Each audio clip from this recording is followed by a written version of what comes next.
This course has been developed by psychologists at the Student Health Center in Oslo, SIO. In this course, you will learn more about what depression is and what to do about it. However, this course is not the same as therapy, so don't hesitate to consult with your doctor if you're feeling depressed. Also, check out the counseling services that SIO has to offer. This course is divided into 3 parts. The first part will deal with the difference between going through a difficult time and, on the other hand, depression. Part 2 will deal with the concepts of rumination and self-dialogue. Part 3 will deal with recognizing behaviors and patterns to help fighting depression.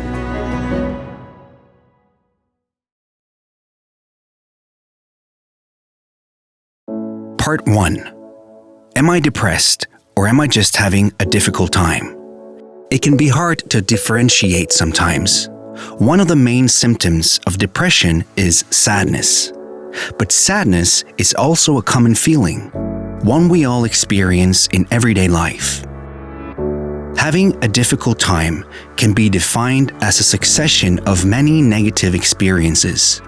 Maybe you react to these experiences with sadness or simply feeling down, and it lasts for a little bit. For example, your partner breaks up with you, or your cat dies. You might be heartbroken or grieving the loss of your cat. As the semester passes, you might notice feeling increasingly lonely and sad. Maybe you realize you miss your cat or experience a period of loneliness after the breakup. So you might spend some time with your friends and share your feelings with them. After a while, you start feeling better. Although you might still be hit with sporadic outbursts of intense sadness and temporary lack of hope. Maybe after a few weeks, you meet someone who seems to really like you. You're not interested, but still it's flattering.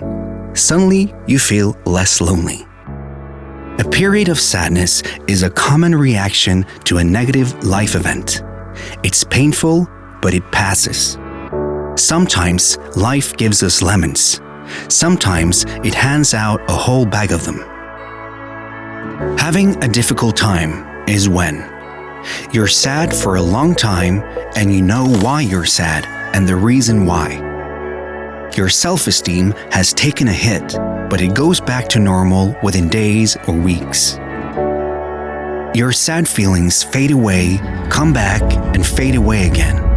Maybe you feel better after crying. Although you're sad, the sadness doesn't change your thoughts about your future. You go on with your life and your everyday tasks.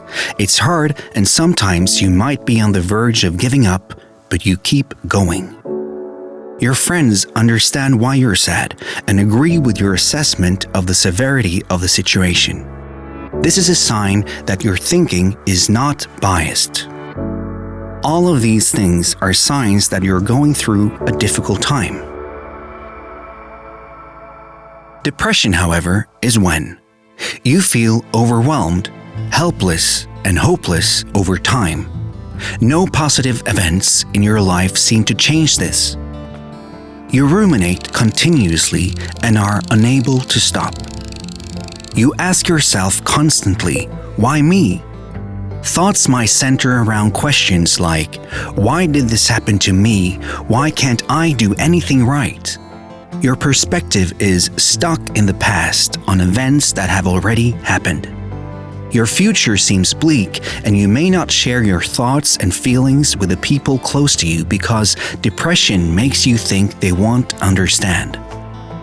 You're starting to think you don't deserve your friends. Therefore, you reject their attempts to care for you, and your friendships suffer as a result.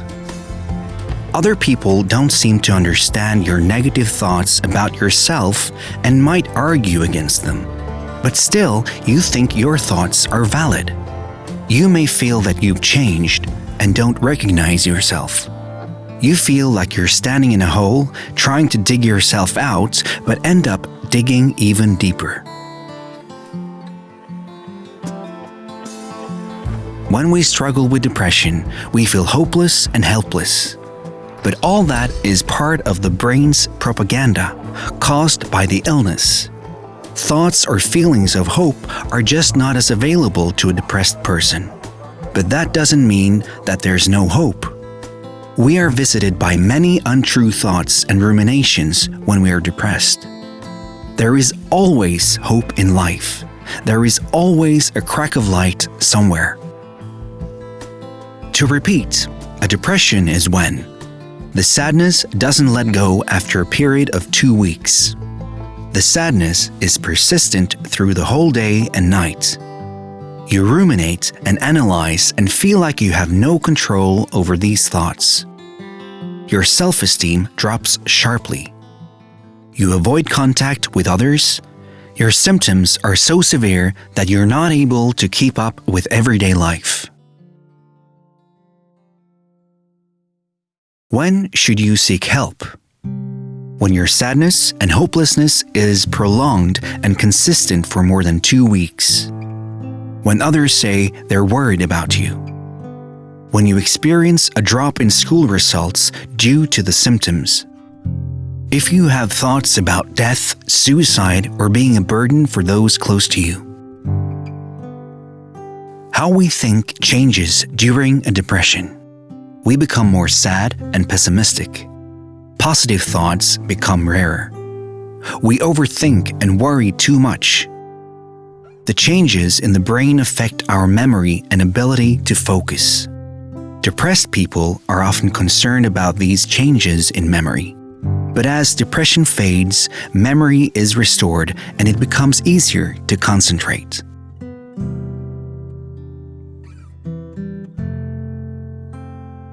How we feel changes during depression. Some people only feel sadness or pain. Others get angry. Some feel empty, as if they no longer have feelings. Some feel a lack of motivation, which can make them stop doing activities they used to enjoy. Some depressed people feel constantly agitated, irritable, or easily upset. Anxiety and panic attacks are also common.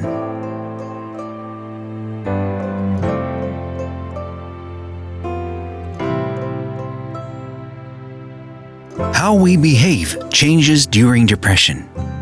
People suffering from depression tend to try to master the problem with behaviors that make things worse.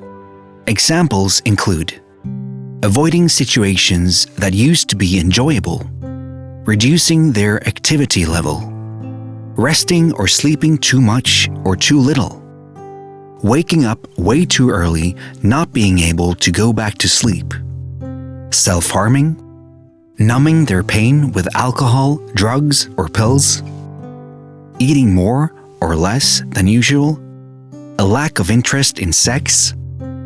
Experiencing physical pain is common in depression. Pain that used to be manageable before become more prominent. This is probably because of the changes in the inhibition system in the brain. Examples of such pains are headaches, back pain, nausea, bellyache, constipation due to passivity, and so on. How we experience self-worth. How we experience our self-worth changes during depression. Many depressed people experience a dramatic drop in their self-worth. This can lead to a variety of changes in the person's regular social interactions. Due to problems with concentration, it can be hard to participate in conversation. Some people feel like others reject them for being too negative, which might lead them to being harder on themselves. It's common to feel socially insufficient and to feel guilty for not contributing socially. People with depression also experience social anxiety due to this, making them avoid social settings. To summarize, in this episode, we've learned how to differ between having a difficult time and depression, how our thoughts and feelings, as well as our sense of self-worth, changes and affects our behavior, which in turn can make the depression worse. Remember, if your feelings of sadness and hopelessness are prolonged and consistent, you should seek help. You could either talk to your general physician or your student health clinic. Counseling services at CU Health are free of charge.